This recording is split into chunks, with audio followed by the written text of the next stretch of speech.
Welcome to the She Wins podcast. I'm your host, Heather Sumlin, and today I have Kenda Lenseigne. And I'm so incredibly excited because she's a world champion mounted shooter. She's been a fan of mental management for a really long time, but she's a woman who wins. And so I want to learn more about what her secrets are to success. So, Kenda, can you give us just a little bit of a backstory on kind of your journey and whatever you want the listeners to know about you? Sure. I ride horses and shoot targets off of horseback at a high rate of speed. So it's a pretty intense sport, and I've been doing it for 25 years now. And I've reached the pinnacle many times in my sport, and it's a not gender specific. So I do compete against men in my my realm.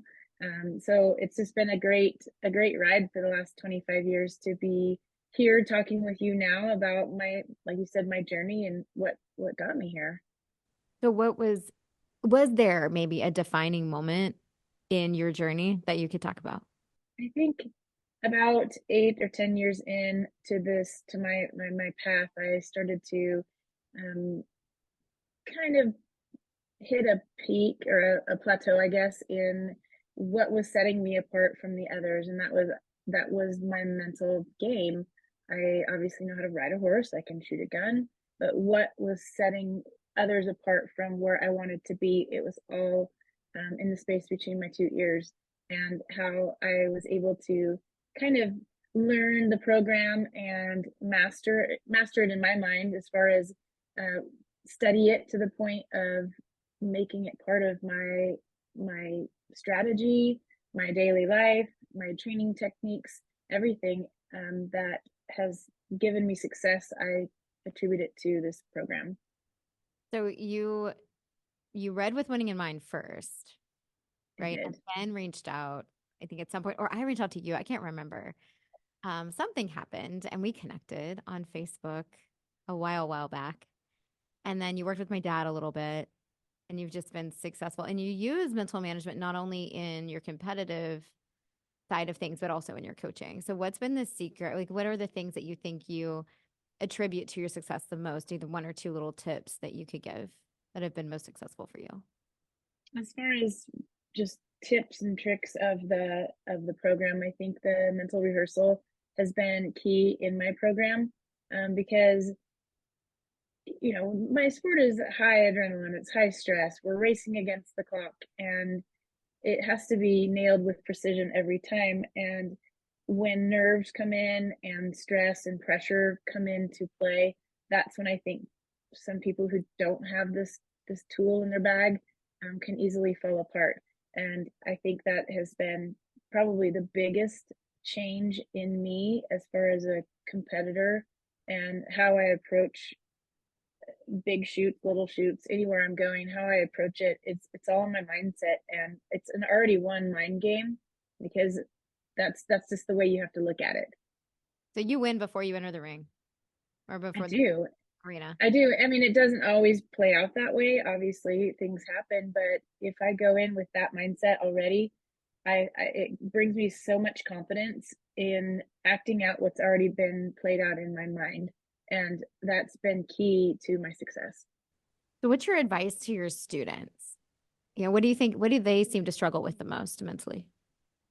We do this a lot. I have a lot of women and of all age groups, but a lot of my students right now are older women that maybe just got into this sport later in life. Maybe they've had horses forever, and now they've felt empowered because now they can shoot guns off of horses. I don't know exactly what has brought this new influx of shooters of that age group, but there's a lot of folks that haven't maybe been in competitive sports in their lives. And so this whole new thing of stress and putting all this pressure on ourselves, is, I see it a lot. And that's one of the things that I try to talk everybody through is, one missed target doesn't define who we are.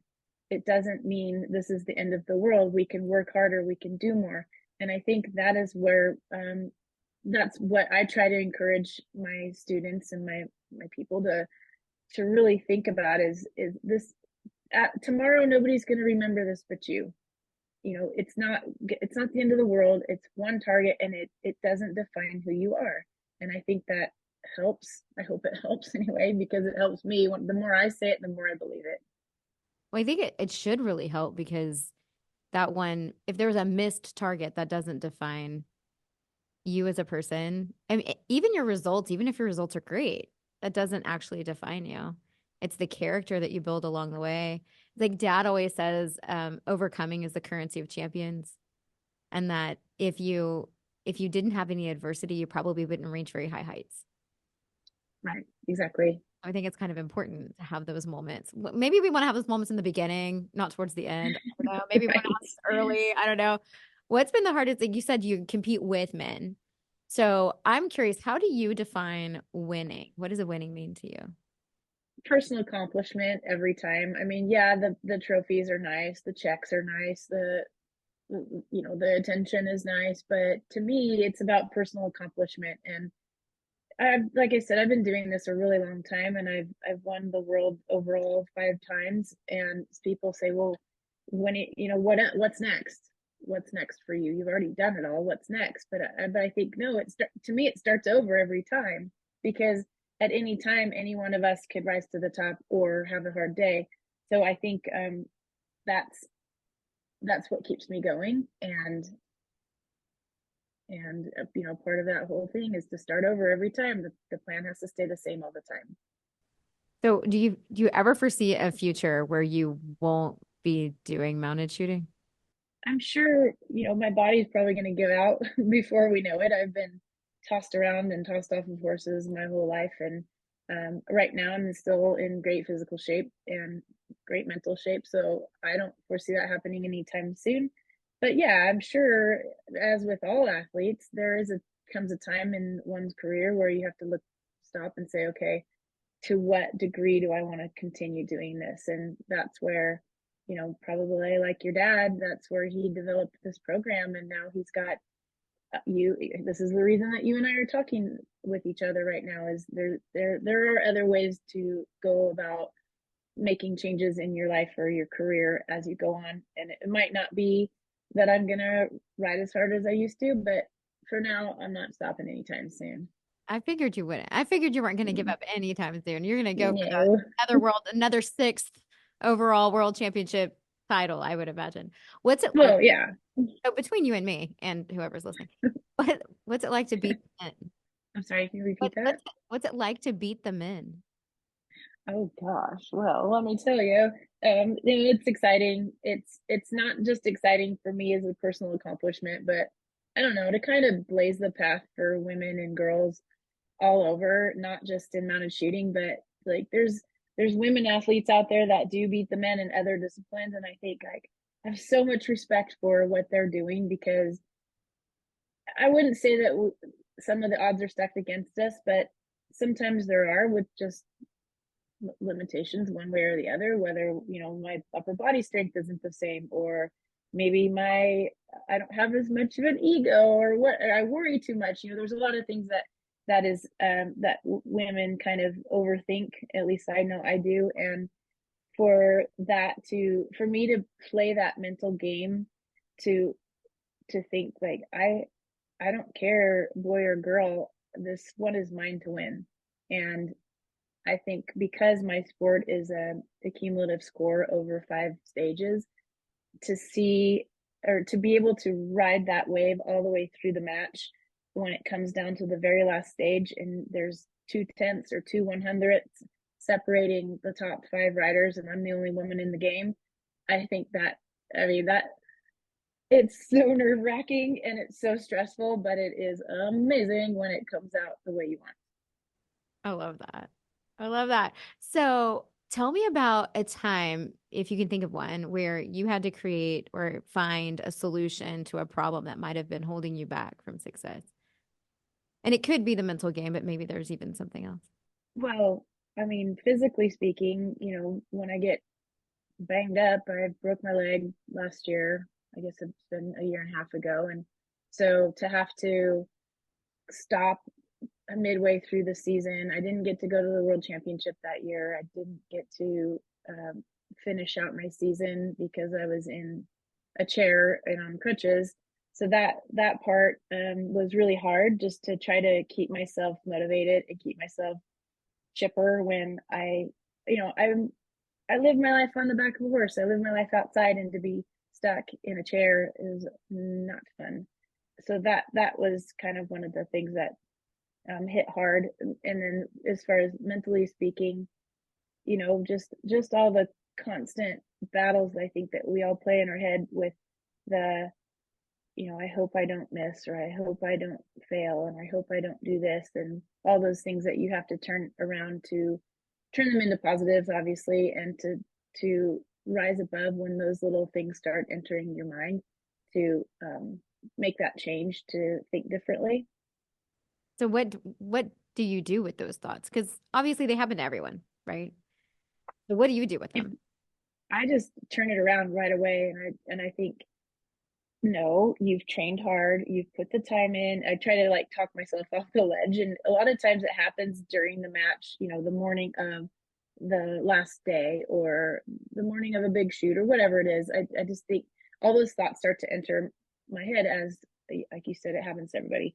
But I have to deliberately make those changes to get them out of my head. And to sometimes I think, I'm just at my practice arena right now. I'm just at home. I can hear the radio playing in the background. There's nobody here watching. I'm just doing my reps. And I think that helps. It's just it's the constant mental mind game, and that's the easiest way to put it. I think it's inspiring though to people to know that there are people who have won the world championships, overachiever in your sport, but you still have the same thoughts that take other people down. But you are able to redefine them, change them, turn them around so that you don't focus on them and let it cripple you. And I think That's it's important. exactly it. Yes, absolutely. And I use the word, or I say, you can either let this make you feel like this is your fuel, or this is your kryptonite. Like, it's your choice, because you can either use this feeling that you're having right now as like, I'm going to go destroy this course, or you can let it just, you melt into the saddle and you feel weak and you're already defeated before you ride in. I think it's important. You mentioned mental rehearsal earlier, and I think one of the most important tools that we teach in mental management is to picture and visualize what you want to have happen before you actually do the action. How much was that a game changer for you?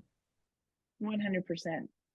Absolutely 100%. And I think, to me, that it gives me so much confidence riding into the arena, because I've already won the match in my head. And like I said earlier, it doesn't mean that something catastrophic isn't going to happen. It does happen. I'm on a horse that has a mind of its own. We all have bad days, we all have good days, but the mental rehearsal has been a game changer for me, definitely. And I try to even practice it when I'm in my practice arena.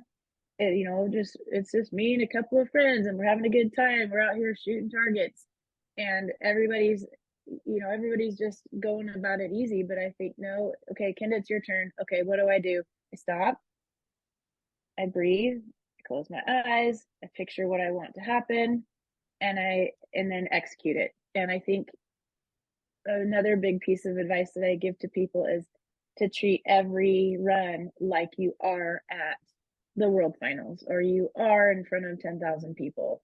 And that's the only way really to practice, I think, to practice mental management, is to put yourself in that situation, even in a non-chaotic environment, which is hard to do, especially if we're just a bunch of friends hanging out, having a good time at practice, to stop and say, I got to be serious for a second, and, you know, get my focus on.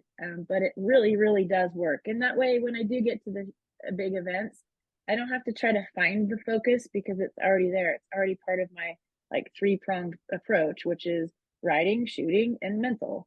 But a lot of folks maybe haven't learned how to practice that mental game when there's no pressure on the line. And I think that's where I have learned that, to me, that's what sets me apart in my mentor, my competition game. I feel like if you're not practicing the mental piece, then you can't rely on it in competition. Dad talks Right. dad talks a lot about, you want to carefully choose your primary and then you want to master that so that then you I can agree. trust it. And if you're not mastering it, and the only way you master it is to practice in training. And so, Exactly. And I don't know that it's easy to convey how to do that in training um, for folks, or easy to implement, because it's easy to forget. Yeah, we're on a horse. Obviously, we need to know how to ride. Yes, I have a gun in my hand. I have to know how to use it. But that third piece, which is so important, I think is hard for people to get really serious about it, or to understand it in such a way that they can implement it there after. what has been maybe the biggest accomplishment that you feel like you've had in your sport? For me, my biggest, I guess, accomplishment is obviously being the only woman to have won the world championship, and not just once, but twice over all the men. I've won it 5 times. I've won 5 times in the women's category, and then 2 times in the high overall. So that obviously, that on paper looks good. That you could say that could be the biggest accomplishment. But for me, really, because I do dedicate so much time to my horses and to make sure that they are um, upstanding individuals with our, in they make me look good, I make them look good, and I've been the one to train those horses from the ground up. So I've done this 3 times on three different horses, I suppose, in the five overall world champion titles I've won. It's been on 3 different horses, and 2 of them I raised from the ground up. And I think that to me is a big accomplishment, that I put the work in. It's all my hard work, my blood, sweat, and tears, and it's not like I just went and bought the most expensive horse out there. Like it's all those countless hours in the Arizona heat and in the cold and in the rain, and it's hard work, and I'm really really proud of that. What's a piece of advice that you've been given or you've read or you've implemented that has made the biggest impact on your life? I think probably, and I use this a lot with my students, it's when you start to feel like you hit a roadblock, or you feel like you're failing in some way or another, is to stop and go back to where you once had, where you last had success, Mm. and build back from there. And I think that gives, it's given me, and I know it gives a lot of my students a pass. Like, you don't have to accomplish everything right now. Just go back to where you last had a good time, or you last had some success, and let's work back from there. And it really, I think, hits home for a lot of people. I think that's where the performance analysis comes in to play too. Because if people are actually journaling their training and they're journaling their process and they're keeping really good notes, then they're able to easily find what was I doing when I was successful? What was I doing? I can go back and read about it because I actually wrote it down. So I think point or teaching point to people who might be listening is if you're not journaling your journey, you're not going to be able to go back and find solutions to problems that arise because you're not going to know what you were doing when you were successful. You're absolutely right. And I think it's, we have such a tendency as humans to just, be harder on ourselves than we need to be. And women especially, I've noticed in my group of students, and we're really hard on ourselves, and because we expect so much more of ourselves. And I think that piece of advice is good, because even if people aren't journaling, just think like, hey, 2 weeks ago, remember how you had that smile on your face, and now you don't. So let's go back to that smile. Let's find what got you there and move forward. Do you think that most people are pretty receptive when you talk about the mental game with them? Or do you get I pushback? No, no, not at all. I think people are hungry for it. Absolutely hungry. It's just it's learning how to implement it all the time. And I think it's the squirrel. Hey, squirrel! We get distracted so easy, and we don't. I don't think that it becomes as important in the training process as it has for me. But I just knew I needed that. I knew that area was missing in my competition game.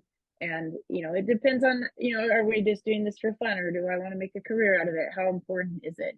But no, I've never received any kickback from anybody when I've shared the message. Awesome. Awesome. Do you think that okay, so let's say someone wants to get involved in mounted shooting. They've never heard of it before. They have a horse they like to shoot. How do they get started? There's a obviously a website, our parent organization, which is the Cowboy Mounted Shooting Association, and on that website there's trainers all over the country. There's clinics, there's practices. Just get yourself plugged in and find a trainer, find somebody that can offer advice. There's Facebook pages, there's all sorts of information out there that can can get people started. And I'm available too. I have a website if you have questions, or if I can help direct anybody in their local area, I'm happy to do so, because I have such a passion for this sport and I love it so much. I do love to share it with anybody who wants to listen. So what's your website and your social media handles? My website is kendalenseigne.com, and same with my Facebook, Instagram. It's all just my name, All Kenda your name. Lenseigne. Easy to find. Yeah, Easy to find. sort of. My name is hard to spell and say, but that's okay too. What's okay, Just type in Kenda Mounted Shooter and it'll be there. you'll find it. Kenda Mountain. Yeah. And then it's all you all the time because you're the Kenda Mountain. I don't know any other Kendas, so that helps. How did you get started yourself? What led you to do the sport in the beginning? That's a good question. I was a rider my whole life and competed all my life in different various disciplines, and I was introduced to the sport by a friend who the sport was brand new. This was 25 years ago.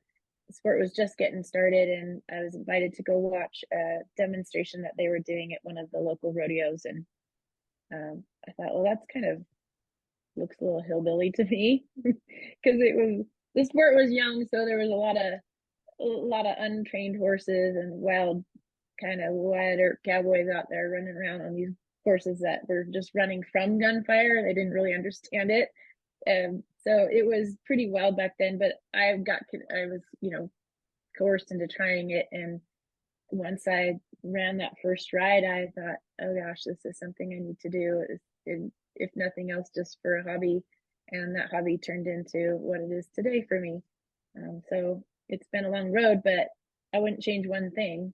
Lots of ups and downs, but it's been great. And it's just a matter of getting plugged in. Like I said earlier, with if anybody wants to try it, just get yourself plugged in, and that's what I did. So, what's your best piece of advice for a beginner? Go easy on yourself. It's gonna be okay. It's not gonna be.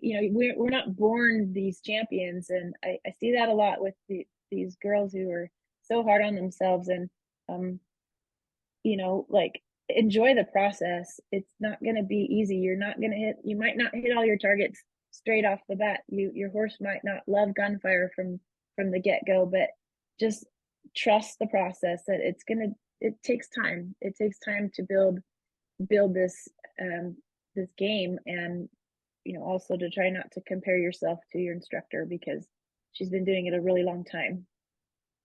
I think that's so important for anyone. Doesn't matter what they're involved in. So, if you're pursuing a sport or some sort of activity or even business, I think just go easy on yourself. Realize that it's okay to not be perfect in the beginning. Give yourself a lot of grace. Don't compare yourself to those who are mentoring you. I think all of that is valuable no matter what you're doing. Thank you so much, Kenda, for joining me for this podcast. I appreciate it so much. Like Thank this you. episode. If you do, share it with a friend. Kenda, we're going to spend more time together. If you're not a Patreon member, become a Patreon member, because Kenda and I are going to talk about how she applies mental management to her life and her sport. Have a blessed rest of your day.